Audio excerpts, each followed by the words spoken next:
ፍልፍል ቲቪ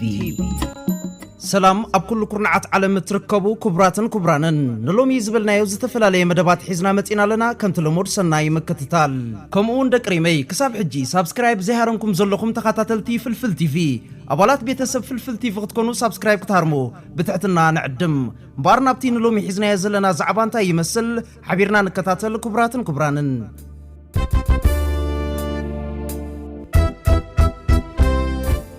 ደቅሪም መጀመሪያ አዳሊና ያዘለና መደብ ነዞም አንጻር ኤርትራን ኤርትራውነትን ዝቃለሱ ከም ጸላእትና ስለንፈልጦም ኩሉ ግዜ ንሶም ዘተግብርዎ ወይካ ንሶም ዝፍጽምዎ ስራሓት በደቂቂና ንከታተሎ ኣብዚ ሕጂ እዋን ግን ሃገራውያን ተመሲሎም ነገራውያን ብስም ሃገርን ብስም አርካናት ጀጋኑ ተጋደልትናን ከምኡውን ባንዴራ ኤርትራ ብምጥቃም ልክ ኤርትራውያን ተመሲሎም ነቲ ስውር አጀንዳኦም ንምትግባር ከም ሃገራውያን መሲሎም ኣብቲ ሃገራዊ ቅርዓት ምፍልላይ ንኽፈጥሩ ዝሰርሕዎ ዘለው ስራሓት በደቂቅ ንከታተሎ ዶለና ንሕና ከም ኤርትራውያን ቆላሕተና 360 ዲግሪ ክኸውን ኣለዎ ከምቲ ኣቦዋትና ዝምስልዎ ካፈታዊ እምበርካብ ጸላኤ ስዳሓን ዝብል ረዚን ኣባሃላ ኣለና ስለዚ ከባቢና ብንቕሓትን ብትኹረትን ክንዕዘብን ክንጥምትን ይግባእ ነዞም ንሃገራዊ መንነት ኤርትራ ንምብራስ ንሃገራዊ መንነት ኤርትራ ንምጥፋእ ዝጽዕሩ ዘለዉ ብስም ሃገራዊ ክብርታትናን ሃገራዊ ልኡላውነትናን ኣስማት እንዳተጠቀሙ ንምፍልላይናን ምብትታናን ዝሰርሑ ዘለዉ ጸረ ኤርትራን ኤርትራውነትን ዝኾኑ ክነስተውዕለሎምን ክርዳእናን ይግባእ ከምኡውን ደቅሪም ብፍላይ ከዓ እትንኡስ ወለዶ ንዝስርሑ እዋናውያን መደባት ብምክትታል ኣብ ዝተፈላለዩ ሃገራውያን ቻነላት ዝቐርብ ዝተፈላለዩ መደባት ብምክትታል እቲ ግቡኡን ሓቀኛን ታሪኽናን መንነትናን ክንፈልጥ ይግባእ ስለዚ ደቅሪም እዚ ዘለናየ ግዜ እዋን ፍለፍለ ስለ ዝኾነ ብልዑል ጥንቃቐን መንቋሕቋሕታን ክንከታተል ይግባእ እምበር ሕጂ ዘቕርበልኩም ኩብራትን ኩብራንን ኢጣልያዊ መግዛእቲ ኣብ ኤርትራ ምፍጣር ኤርትራዊ ኩነተ ኣተሓሳስባ ያታመኸተን መብዛሕትኡ ከዓ ናይ ደገ ተጻባኢ ዝኾነ ዘረባ ተዛሪቡ ክገብሮ ዝኽእል ነገር የለን መጋበርያ ዝኾነ ሃሱስ ክረክብ ክኽእል ኣለዎ ኣብ ውሽጢ ሕብረተሰብ ካብ 100 ካብ 100 ከዓ ተቆልመፅመፁ ነዚታት መጋበርያ ክኸውን ዘይደሊ የለን ኣውራጃ ኣከላሁም ዝገሮም ዓዲ ኣከላሁም ዝገሮም ንሕና ዓም ዝንገብር ኣለና እምበር ተህታፋንን ሃይማኖት ኣከላሁም ዝገሮም ንሕና ሃይማኖትና ዓም ዝንገብር ኣለና ናበልካ ኣብ ውሽጢ ትህዝቢ ምድኻማት ምምፃእ ጽልኡ ኣነ ናይ ሶማል ኩነታት ከም ኣብነት የጠቕሶ ህዝቢ ሶማል ሓደ ቋንቋ ዝዛረብ ብዓልየት ተመፃና ሓደ ብሃይማኖት ተመፃና ሓደ እዩ ኢና ንብል ኣብ እምባታትን ኣብ ኣናእሽቱ ናይ ቤታትን ኣብ ምክፍፋል ደረጃ ይበፅሑ ስድራ ቤታት ኣብ ምብትታን ደረጃ ዝወፅሕሉ ኩነታት እዩ ናይ ቀረባ ህያው ኣብነት ኣለና እዚ በተጻባእቲ ኩነታቶም ሃሱሳት ዝካየድ ጻዕርታት ሕጂ ምናልባት ብናይ ሓበሬታ መሳረጫዊ ቴክኖሎጂ ቀሊሉ ስለዘሎ ኣብ ነፍሱ ወከፍ ገዛ ኣብ ነፍሱ ወከፍ ከባቢ እናኣተኻ ምግንጋር ህዝቢ ኣብ መናሓድዱ ከም ዝጸላእ ምክንያት የብሉን ኣነ ሕጂ ዋላቲ ፖለቲካ ለኒ ዝብል ሰብ እውን ፖለቲካ እንድሕር ኣለካ ኮይኑ ንስኻን ሓደ ሰብ እንድሕር ፀሊኻ ምስ ሰብ ጉዳይ ካዕፆ ንዑ ደቂ ዓደይ ንዑ ደቂ ኣውራጃ ንዑ ደቂ ሃይማኖተይ ንዑ ወገን ኩኑኒ ኢልካ ዕርዲ ክትፈጥር ወይ መከላኸሊ መከባብያ ክትፈጥር ምፍታን ስንፍናኻ ጥራይ ዘረጋግፅ ገንዘብ በሊዑ ክኸፋፍል ዝተበገሰ እንታዋእዩ ንምፍላጡ ብዙሕ ሓተታ ስለዘየድልዮ ምን ተቆልመፅመፁ ገንዘብ በሊዑ ካብ ተጻባእቲ ካብ ጸላእቲ ህዝቢ ኤርትራ ኣብ ውሽጢ ህዝቢ ኤርትራ ምክፍፋል ንምምፃእ ዝሰርሕ ኣነ ግዜ ምናልባት ገሊኡ ጎሪሑ በዝን በትን ክጣበብ ይኽእል ይኸውን ውዕል ሓድሩ ግን ኣብ ቅድሚ ህዝቢ ዘይተሸፈሉ ምክንያት ኣይረኣየንን ቀዲመ ብዘምህረት ዮሃንስ ዝተጻሕፈት ኢጣልያዊ መግዛእቲ ኣብ ኤርትራ ዘርእስታ መጽሓፍ አንበብቲ ክፍትሽዋ ይዕድም ኣለኹ ኣርእስታ ጥራይ ተመልኪትካ እዛ መጽሓፍ ታሪኻዊ ዝርዝር ዓመታት መግዛእቲ ጣልያንያ ትመልሰካ ከምኡ ግን ኣይኮነትን እዛ መጽሓፍ ነቲ ሃገራውነትን መንነትን ጉዛኣት ህዝብታት ብዓይኒ ገዛእቶም ጌርካ ናይ ምብትታን ሃቐንን ነቲ መግዛእታዊ ዲስኮርን ንሱ ዝፈጠሮ ዘሳስዮ ዓብላሊ ብህሎታትን ኣብ ጉዳይ ሃገራዊ መንነት ኣብ ኣፍሪቃን ስምብራቱን እትብድህ ፍረ ብሉጥ ምርምራዊ ስራሓት እያ መቸም እቲ መግዛእታዊ ዲስኮር ጉዝኣት ህዝብታት ከም ታሪኽ ኣልቦ ዝርከቡ ታሪኽና ምስ ምምፃእ ኤውሮጳዊ መግዛእቲ ከም ዝጀመረዮም ዝምግቱ እዚ መጎት እዚ ግን ናይ ተራ ዜጋታት ርእይቶ ጥራይ ኣይነበረን ኣይኮነን እውን ንኣብነት ኣብ 1830 ፍሉጥ ጀርመናዊ ፍላስፋ ሄገል ብዛዕባ ኣፍሪቃን ታሪኻን ከምዚ ዝበለ ኣብዛ መጽሓፍ ተገሊጹ ኣሎ ኣፍሪቃ ብሓቀኛ ትርጉም ናይቲ ቃል ታሪኽ ይብላን ኣፍሪቃ ኣብ ደረት ታሪኽ ዓለምያ ዘላ እንተዳ ኣብ ደቡባዊ ክፋል ዝተፈጸመ ዝኾነ ነገር ሃልዩ ድማ ንኤሳውያን ኤውሮጳውያን ዓለም ዝብጽሖም እዩ ሄገል ነቲ ኣብ ናይ ሎሚ ደቡብ ኣፍሪቃ ተቐላቂሉ ዝነበረ ብተዛማዲ ዝሓሸ ጥርናፈ ስልጣኔታት ናይ ኤሳውያንን ኤውሮጳውያንን ስራሕ እዩ ዝብለና ዘሎ እዚ ኣተሓሳስባ እዚ ጌና ድሕሪ ምውዳቕ መግዛእታዊ ስርዓት እውን ብረቂቕ መንገዲ ይቕጽል ኣሎ ብሩስ ጂሌይ ዝተባህለ ሓደ ምሁር ኣብታ ኣድላይነት መግዛእቲ እትብል ሓተትኡ ከም ዝኽብል መጉይቱ ነይሩ ንዝሓለፈ 100 ዓመት ምዕራባውያን መግዛእቲ ብሕማቕ ክለዓል ጸኒሑ እዩ እንተኾነ ብሓፈሽኡ ኣብ ዝበዝሐ ከባቢታት መግዛእቲ ኤውሮጳ ወድዓውን ጠቓምን ሕጋውን እዩ ነይሩ እተን መግዛእታዊ ሓድግታት ዘኽብራ ልዕልተን ነቲ ሓድግታት ዘባኸና ሰጊመንን ማዕቢለንን እየን ሕጂ እውን እንተኾነ ድኹማት ሃገራት ንመግዛእቲ በዞም ዝስዕቡ ሰለስተ መንገድታት ብምምላስ ናብ ጎደና ስልጣነ ክምለሳ ይኽእላየን ቀዳማይ መግዛእታዊ ኣገባብ ምሕደራ ብምምላስ ካልኣይ ካብ ገለ ግዛእታት ንመግዛእቲ ብምኽፋት ሳልሳይ ምዕራባዊ መግዛእቲ ከም ብሓድሽ ብምፍጣር ኤርትራዊ ታሪኽን ኩነተ ኣተሓሳስባን እውን ካብዚ ክቢሉ ዝተገልጸ ዓብላሊ መግዛእታዊ ዲስኮር ነፃ ኣይኮነን ብዙሓት ናይ ታሪኽ ተመራመርቲ ብቐንዱ ኢትዮጵያውያን ከምኡውን ኢትዮጵያዊ ስምዒት ዘለዎም ወጻእተኛታት ንታሪኽ ናይዚ ከባቢ ብዓይኒ ኢትዮጵያዊ ንግስነታት ናይ ምጥማቱ ዝምባለ ኣለዎም እዛ መጽሓፍ ከዓ ነዚ ታሪኽ መሰል ክትብል ዝገለጸቶ ዝምባለነቲ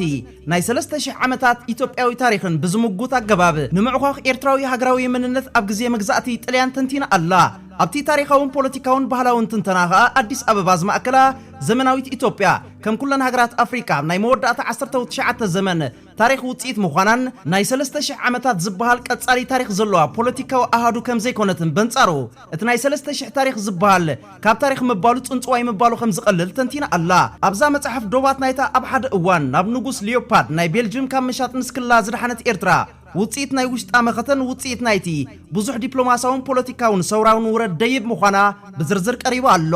ብሓፈሻ ግን ናይ ሃገራት ኣፍሪቃ ህልው ዶባት ኣብ ዝተፈላለየ እዋን ኣብ መንጎ ብሪጣንያ ኢጣልያን ፈረንሳን ድሒሩኻ ኢትዮጵያ ብዝተገብረ ውዕላት ዝተሓንጸጸ ምዃኑ ይትንተን ስለዚ ደቅሪመይ ከምዚ ዝኣመሰለ ንሕና ኤርትራውያን ክንፈልጦን ኣዚና ከዓ ክነንብቦን ክረዳእናን ዝግብኦ ንመንነትናን ታሪኽናን ዝገልጽ መጽሓፍቲ ካብ ምንባብ ኣይንቆጠብ ካብ ዝቐፂለ ናብ ካልእ መደብ ከብለኩም ሕጂ እውን ደጊመ ሰናይ ምክትታል እቶም ናብ ግብፂ ዘፋነዎም ነገስታት ኣኽሱም ኤዛናን ሳይዛናን እውን ምምጻእ ኣብኑ ሰላማ ክሳቴ ብርሃን ምስ ሰምዑ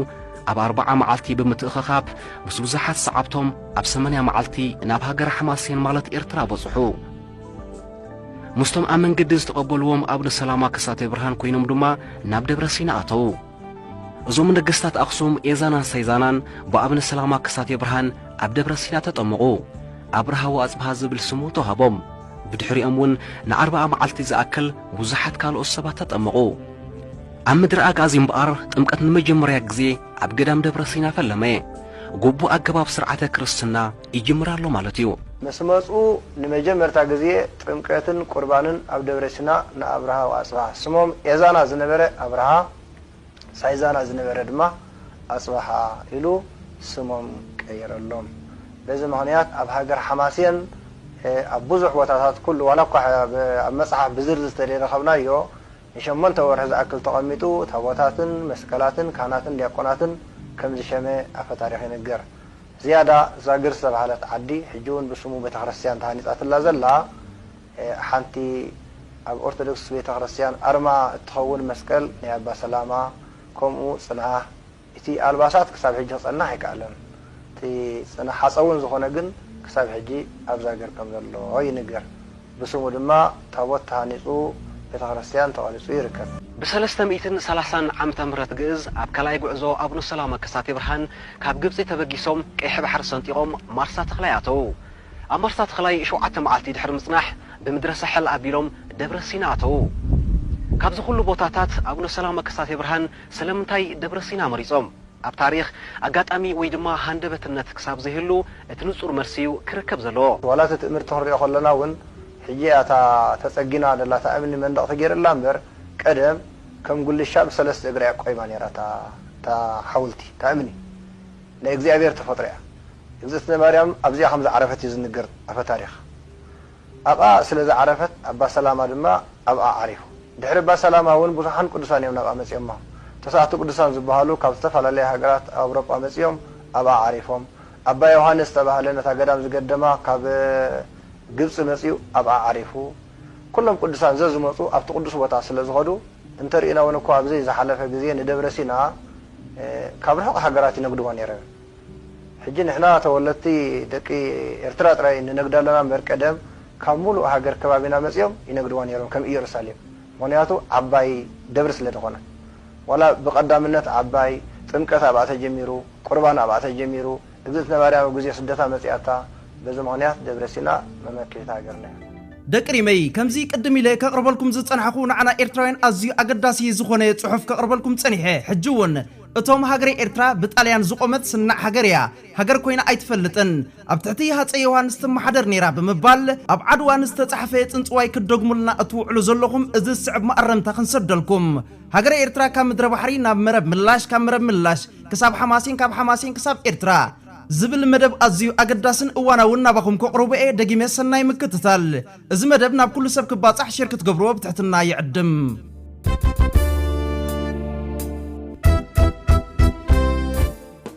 ኤርትራ ቅድሚ ጣልያን ምእተዋ ካብ 1050 ክሳብ መወዳእታ 1600 ብስም ሃገረ ምድረ ባሕሪ ካብ ፈለማ 1700 ኣብ ዘመነ ራእሲ ዓንዲ ሃይማኖት ብስም ሃገር ባምቦሎ ምላሽ ዘመነ ራእስነት ኣብቂዑ ናብ ዘመነ ባሕሪ ነገስታት ኣብ ዝተመልሰሉ ድማ ስም ናብ ሃገረ መረብ ምላሽ ብምቕያር ስልጣኒኣን ሓያላት ሃገራት ናይቲ ግዜ ዘስደመመ ገስጋስ ኣመዝጊባ ነበረት እንተኾነ ንባሕሪ ነጋሲ ሰሎሞን ገብራት ስዒቦም ስልጣን ሃገረ መረብ ምላሽ ዝተረከቡ ደጃዝማች ሃይሉ ተወልደ መድህን ነታ መረብ ምላሽ እትብል ስም ናብ ሃገረ ሓማሴን ለዊጦም መርሒነቶም ክሕይሉ ጀመሩ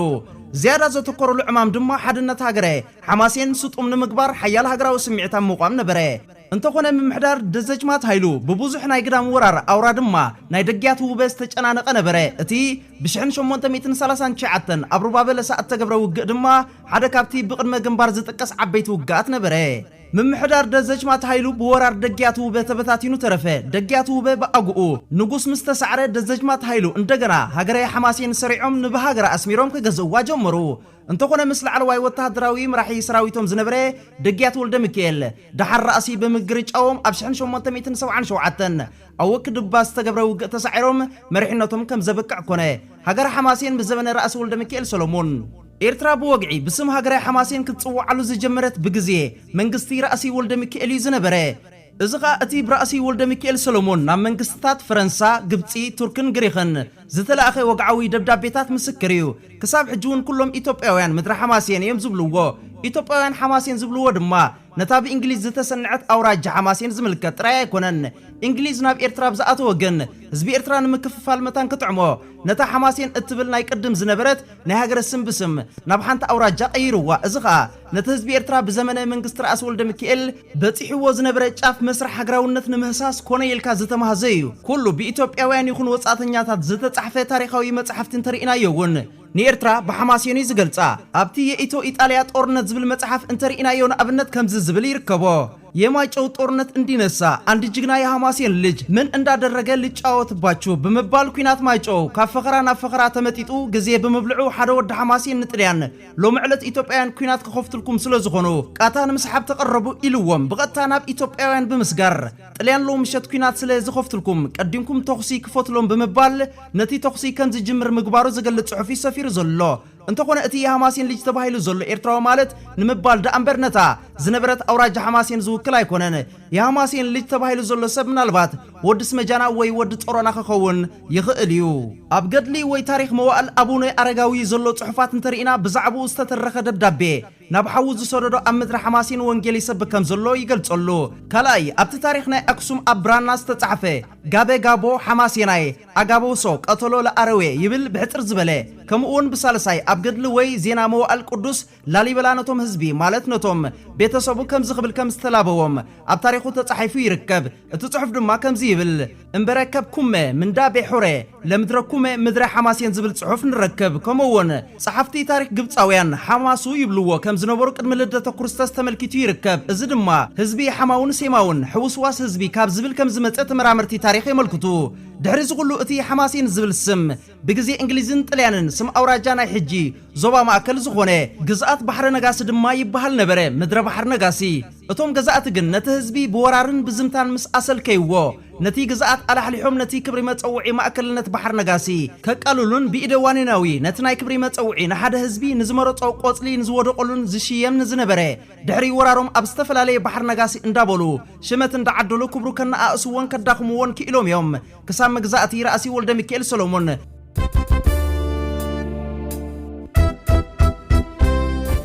እምቢ ያለ ወልዱ ዝፈረሰ ድማ እዛ ሕጂ ኤርትራ ብስም ሓማሴን ትጽዋዕ መንባራ ኩሉ መጽሓፍቲ ታሪኽ ደብዳቤታት ራእሲ ወልደ ሚካኤል እውን ዝረጋግጾ ታሪኻዊ ሓቂ እዩ ብግዜ ባሕሪ ነገስታት ኣትሒዛ እዛ ናይ ሕጂ ኤርትራ ምድረ ቡንት ኣብ ዝተወሰነሉ እዋን ከዓ መረብ ምላሽ እንዳተባሃለ ትስመ መንባራ ብጭብጢ ዝተረጋገጸ ሓቂ እዩ ብግዜ ደገዝማች ኃይሉ ተወልደ መድህን ጸዓት ዘጋ ከምኡውን ራእሲ ወልደ ሚካኤል ድማ ኤርትራ ብስም ሃገር ሓማሴን ትጽዋዕ ነይራ ኣብዚ ፌስቡክ ብዙሕ ግዜ ስም ሃገር ሓማሴን ኣወንዚፍካ ብስም መረብ ምላሽ እንጽውዖ ዘለና እምበኣር ብዙሕ ሰብ ምስታ ዝነበረት ናይ ተዋስኦ ኣውራጃ ሓማሴን ንኸየተኣሳስሮ ማለት ኢና ሃገራዊ ሓማሴን ዝበሃል እምበኣር ንመላእ ከበሳታት ኤርትራ ብግዜ ጥልያን እንግሊዝ ይኹን ኢትዮጵያ ህዝቢ ኤርትራ ንምፍልላይ እንዳተሰናዐ ግን ከዓ ዘይተዓወታ ስማውያን ኣውራጃውያን ኣክሎ ግዛይ ሰራየ ሓማሴን ብምልኣት ዝበዝሐ ክፋል ሰምሃርን ሰንሒትን ክሳብ ሓባብ ሳሕል ከምኡውን ሒደት ክፋል ጋሽ ባርካ ዘጠቃልል ግዛኣት ዝነበረ እዩ ብሓፂሩ ራእሲ ወልደ ሚካኤል ዘመሓድራ ዝነበረ ሃገር ስቴት ኦፍ ሓማሴን ሃገር ሓማሴን እትበሃል ሃገር እያ ዝነበረት ኣብቲ ናይ ሽዑ ሃገር ከዓ ህዝቢ ኤርትራ ብስኒትን ብፍቅርን ብሓደ እንዳተዋሰበን እንዳተሓጋገዘን ይነብር ምንባሩ ብመጽናዕቲ ዝተረጋገጸ እዩ ኣብቲ ምስ ግብፃውያን ብሕዳር 1875 ዝተገብረ ውግእ ንኣብነት ራእሲ ወልደ ሚካኤል ሰሎሞን ንህዝብታ ከም ኩለን ኣውራጃታት ኤርትራ ውፅኢት መግዛእቲ ዝኾነት ኣውራጃ ሓማሴን ጥራሕ ብምኽታት ኣይኮነን መኪቶም ዝተዓወቱ እኒ ራእሲ ኣስበሮም ወልደ ጊዮርጊስ ኣባ ራእሲ ተሰማ ሰንጋል ባህታ ሓጎስ ሓዉ ኣባ ጥመር ንጉስ ወዲ ደጊያት እልፋ ህዝቢ ሰንዓፈን ስመጃናን ብወገን ደቡብ ናብ መረብን ከምኡ እኒ ደጊያት ኃይሉ ዓዲ ባሮ ደጊያት ተስፋ ማርያም ዓረዛ ኪድ ክሳብ ህዝቢ ዓዲ ኋላ ብሓባር ዝወደቀሉ ዓወት እዩ منነት ህዝቢ ኤርትራ ንምሕኻኽ ኣብ መንጎ ህዝቢ ኤርትራ ሓውን ሓሰርን ንምእታው ጥልያን ሃገር ሓማሴን ብስም ሃገር ኤርትራ ቀይሩ ሓማሴን ከም ሓንቲ ኣውራጃ ከም እትቀውም ገበራ ህዝቢ ኤርትራ ብስም ኣውራጃታት ዓድታት ምፍልላይ መሳርሒ ኣጀንዳ ገዛእቲ ሓይልታት ብምዃን ድማ እተን ምፍልላይ ክትዕማ ዝተሰንዓ ሓማሴን ሰራየ ኣኩለ ግዛይ እንዳተባሃላ ስንዓት ኣውራጃታት ብግዜ እንግሊዝን ኢትዮጵያን ውን ከም ዘለዎ ከም ዝቅጽላይ ተገይሩ ስለዚ ኣብዚ እዋን እዚ ብተጋሩ ዝስናዕ ዘሎ ኤርትራ እትበሃል ብግዜ ጥልያን ዝተሰንዐት ያ ንዝብል መሰረት ዘይብሉ ኣዘራርባ እምበኣር ክትበልዓ ዝደለኻ ባጉም ባሕሲ ዛግራ በላካ ምባል ሓሊፉ ካልእ ትርጉም ኣይወሃቦን ሃገር ኤርትራ ብግዜ ምምሕዳር ራእሲ ወልደ ሚካኤል ሰሎሞን ብስም ሃገራዊ ሓማሴን እትጽዋዕ ሓያል ሰራዊት ከም ዝነበራሲ እንሆ ደብዳቤታት ራእሲ ወልደ ሚካኤል ሰሎሞን ባዕሉ ስለ ታሪኽ ይብል ይምስክር ኩሉ ደብዳቤታት ራእሲ ወልደ ሚካኤል ተጻሕፈ ኣብዛ ሃገር ሓማሴን ደዘጅማት ወልደ ሚካኤል ሰሎሞን እንዳተባሃለ ዝጻሕፍን ዝለኣኽን ዝነበረ እንተኾነ ሃገር ሓማሴን ማለት ነዛ ሕጂ ብስም ኤርትራ እትስመ ዘላ ሃገር ዝውክል ደኣምበር ነታ ብውፅኢት መግዛእቲ ዝቆመት ኣውራጃ ሓማሴን ዝምልከት ኣይኮነን መተሓሳሰቢ ድረፍትናን ገጠንትናን ሃገርና ኣብ ጉዳይ ናይ ከምዚ ዝኣመሰለ ታሪኽ ብምስታፍ እጃሞም ክጻወቱ ደጋጊምና ጻውዒትና ነመሓላልፍ ኣነ ተወልደ ካሕሳይ ተሳታፊ ሃገራዊ ኣገልግሎት ንሃገሬ ኤርትራ ብምሉእ ዓቕሚ ከገልግል ካብ ኩሉ ጸቢብ ናይ ወገንን ሃይማኖትን ስምዒት ሓራ ብምዃን ንሓድነት ህዝቢ ኤርትራ ክሕሉን ከማዕብልን ንዕላማታት ሃገራዊ ኣገልግሎት ክሰርሕ እሙን ጽኑዕ ጻዕረኛ ሓቀኛ ውፉይ ወራሲ ሕድሪ ጀጋኑ ስውኣትና ክኸውን ብስም ስውኣት ኣብ ቅድሚ ህዝበይን መንግስተይን أمحل اللخوم. أنا محمود أحمد منتسب الخدمة الوطنية أقسم باسم الشهداء أمام شعبي وحكومتي أن أخدم وطني إريتريا بكل ما أوتيت من طاقة أن أحافظ على وحدة الشعب الإريتري وأعمل لتطويرها متحررا من كل المشاعر الطائفية والعشائرية أن أعمل لإنجاح أهداف الخدمة الوطنية أن أكون وريثا مخلصا صامدا مثابرا صادقا ووفيا لأمانة الشهداء الأبطال ካብዚ ቀፂለውን ደቅሪመይ ነዞም ብጸቢብነት ኣውራጃውነት ዓዳውነት ዝሓስቡን ዝዛረቡን ድኹማት ናይ ተሓሳስባ ዝኾኑ ውልቀ ሰባት ጉቡእ ግብረ መልሲ እትህብ ኣብ ኤሪቲቪ ዝተዳለወት መደብ ናባኹም ከብላኤ እዛ መደብ ኣዚና ክንከታተላ ንሕና ከም ኤርትራውያን ክንፈልጦ ዝግባአና ስለ ዝኾነ ናባኹም የብላ ደጊመ ሰናይ ምክትታል برزقحرة بين دا ترغيب كالون بس مزاقا جابي ما تندي طني حسرح هو تملكو خمسي مزاقا جابي انت وركومس بيني لهم قر إلوهم قر زي كونزي قاني خوي نومي زبال بعد ناشتن اليوم أبي دركي بوملي نحرق نسخازي أبي دركي أخا خصاب حج ملحس كازي ترى أنت أخبر لكمني نايتا عاد سبعة نوع عمتات تقبر كوس حاسيني لا سبال بجا خيلك خبت متصغي وحيدي بنفسها أي تقدسك أبسدت توليدهم زعبي دك إرسال واري نزقان قاري خمية تقبرو قرطب طب طب طب طب طب طب طب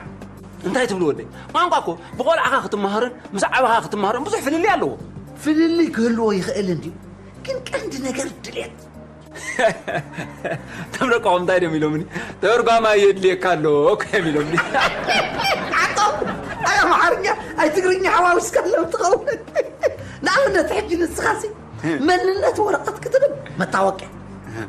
من محدار كباب خطر قبليه أفير ما تخافزي أوردنا خطر وراجي إذا مناتك آلات بلك قالوا أبز حجر كابز طرفو بلك عن مغان سلسان عمد غير مالو أما العسكري مساكة جابت متوقع وراج مساكة جابت قناعد حنت الكميتري ومن دعنبر قام مرة خصاب زخنة إذا مزاجة جابت قبلي متوقع أزبالت تتقمنا نستحيط أجماله وا ناتنا خلنا زيناتنا انتهي بقطلنا ቋንቋ ግን ከብትም እንደሆነ ይልቃይ ከማምነት እንግሊዘኛ ሓደ ካብቶም ብዙሓት ተዛረብቱ ዘለዎ ብብዝሒ ቃላት ሃብታም ዝኾነ ቋንቋ ሓደ እዩ ማኸ ብቃላት ከብትም ካብ ዝገብሮ ነጥብታት ካብ ፈረንሳይ አይትበል ካብ ላቲን አይትበል ካብ ዓረብ አይትበል ካበይ ዘይተለቀሐን ዘይወረሰን ስለዚህ ዳ ትግርኛ ድማ ከብትም እንተዳ ኮይኑ ካብ አምሓርኛን ካብ ካልኦት ቋንቋታትን ክልቅሕ ኣለዎ زلوا ده الكعب ويلك عاد أديره وصي ولا سمع تفلتني ها أبا محارنيا زي دموصو في ليلات أب قنقع تقرنيا 5 دموصو تفلتر كمي مالتيو أب تقرنيا زي دموصو أب محارنيا زي دموصو بالحظ أي نصدو هو نابنت عامل نوصل نحنا نبل كلنا نصاتهم تحيملو نحنا عالم كنبل كلنا نصاتهم كا عالم أب حاجة نحنا نبل كلنا نصاتهم كا حاجوس نبل حاجوس يقولوا خاصة كنا يا محرنيا ترى زي كونه ناي طلعهم قنقاتاتون زوتراتهم كم أبنت تشاو ألورا البيرغو بار تورينو بار زيلي بار جانا رينو زبلو 5 اللوخة نزيهم كم يتريقوا اسمع هذا مجزعة أب هذا هاجر أجره غنبر كله فلما زجبرة نتنا يتهاجر قانقان بهالن بناتو قانقان بهالن متكع كمي مالتيو قانقان بهالن بناتو متكع حزن حراي عملنا تريخا مجزعة تلي أنا بزي أمس عتوه ها نتزي بزح التكالات بناتو زطعمو بناتو يتكيو نابنا تريخا لقى قفالاتنا يا سمرات وصينا تيرا بولو كامبو بولو الفورمايو باراديزو أبي تمرت توصينا كامبوني بوتيغو لاسالي سانتا أنا بعبيوغا سانتا فاميليا كده كم خطبتن أبتكالات تبتي خاقا سوبران ساريتشي إنكويدي كده لك خطبتن إذا صعوا عقل أب كتما سمرات رئيس تحصل دي ولا أب كالات كتمات تزرقحي بسرعة عندي كنت تزرحي نعملت باطع نرد دانس ماريا تورينو كرنكا نورد بالاسو ريبا إكويدي جوكو أبزخ عمتينا موسد عبي مجزعة إثيوبيا خابزي زي بتلوم دو قوم شتاتو نبلو حجو قولنا حرنت زلو انتاي بهالنيو انتعي قولنا بهيراوي بهالنيو بهيراوي يزبلك هذا حمراوي زبلك واقعي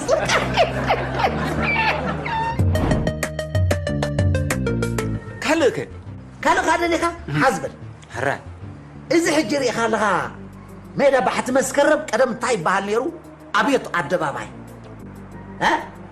ميدا إرتراخي انتاي بهالنيرو ميدا إرترا من بدك ميدا إثيوبيا إز بهالنيرو كده حز سينما كابيتول سينما أنا بهالنيرو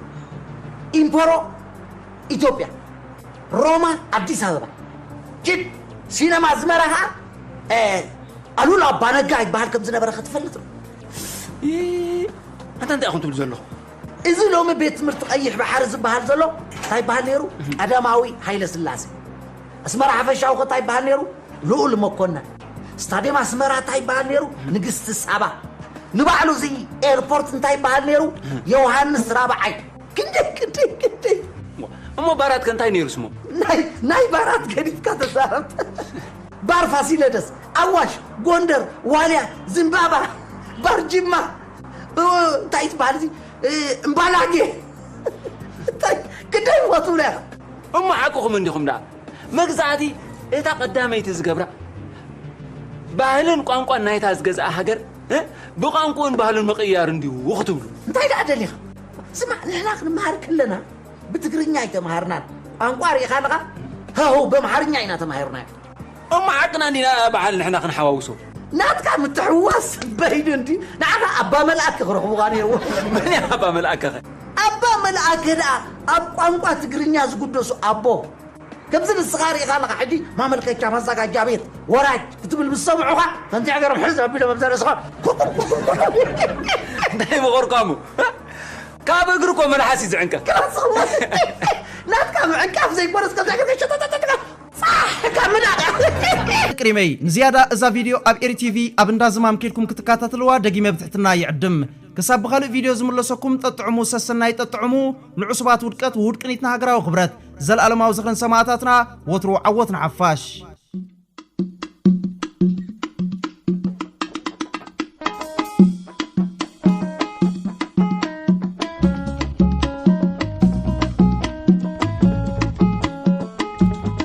فلفل تي في